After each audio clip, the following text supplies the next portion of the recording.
مال الوجود بذكر الإله وتصفو الحياة بنور هدى. بسم اللہ الرحمن الرحیم. شب برات میں بہت سے لوگ حلوے کی ایسی پابندی کرتے ہیں کہ اس کے بغیر سمجھتے ہیں کہ شب برات ہی نہیں ہوتی. شہروں میں ہوٹلوں میں شب برات کا خصوصی حلوہ تیار کیا جاتا ہے. جو لوگ گھر میں تیار نہیں کرتے وہ ہوٹلوں اور دکانوں سے خرید کر لاتے ہیں، اور حلوے کی پابندی میں عام طور پر عقیدہ بھی غلط ہوتا ہے، اور عقیدے کی خرابی کے ساتھ ساتھ عملی بھی اس میں خرابی شامل ہوتی ہے. چنانچہ فرائض واجبات سے زیادہ اس کا اہتمام کرتے ہیں. ان خرابیوں کے علاوہ اور بھی بہت سی خرابیاں ہیں کہ زیادہ تر لوگوں کو دکھلانے کے لیے اور اپنی ناک اونچی رکھنا مقصد ہوتا ہے. بعض لوگ کہتے ہیں کہ شب برات کے موقع پر حضور صلی اللہ علیہ وسلم کا دندان مبارک شہید ہوا تھا، اور پھر آپ صلی اللہ علیہ وسلم نے حلوہ نوش فرمایا تھا، حالانکہ یہ بات درست نہیں.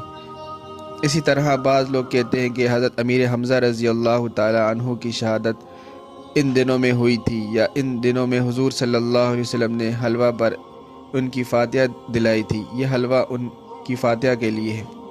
اول تو بات یہ ہے کہ ایصال ثواب کے لیے شب برات کی تاریخ متعین کرنے کی ضرورت نہیں. دوسرے، یہ دونوں واقع تاریخ کے اعتبار سے غلط ہیں.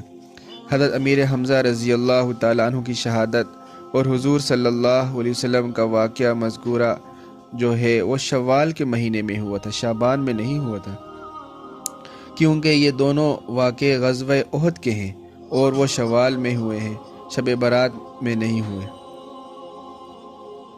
اور بعض لوگ کہتے ہیں کہ حلوے کے لیے بچے ضد کرتے ہیں. اس بارے میں سمجھ لینا چاہیے کہ یہ خواہ مخواہ ایک حیلہ ہوتا ہے. بچوں کو کسی اور موقع پر بھی کھلایا جا سکتا ہے. بعض لوگ کہتے ہیں کہ ہم تو غریبوں کا تعاون کرنے کے لیے اس دن حلوہ پکاتے ہیں، حالانکہ شریعت نے غریبوں کا تعاون کرنے کے لیے شب برات کو خاص نہیں کیا. پھر مشاہدہ یہ ہے کہ جو لوگ مدد کرتے ہیں اور لوگوں کی اعانت کرتے ہیں، تو وہ جو لوگ مستحق ہوتے ہیں ان کی جو ہے وہ نہیں کرتے، بلکہ وہ حلوہ وغیرہ جو تیار کیا جاتا ہے یا خود کھا لیا جاتا ہے یا پھر ایک دوسرے کے یہاں بھیج دیا جاتا ہے. اس میں غریبوں اور امیروں میں امتیاز نہیں کیا جاتا، بلکہ زیادہ تر جان پہچان والوں کو ہی چنا جاتا ہے، اور بعض اوقات ادلا بدلہ مقصد ہوتا ہے. اسی وجہ سے جہاں سے جو چیز آتی ہے پھر دوسرے لوگ وہاں بھیج جاتے ہیں. تو یہ تمام چیزیں ایسی ہیں کہ یہ ضروری نہیں ہے.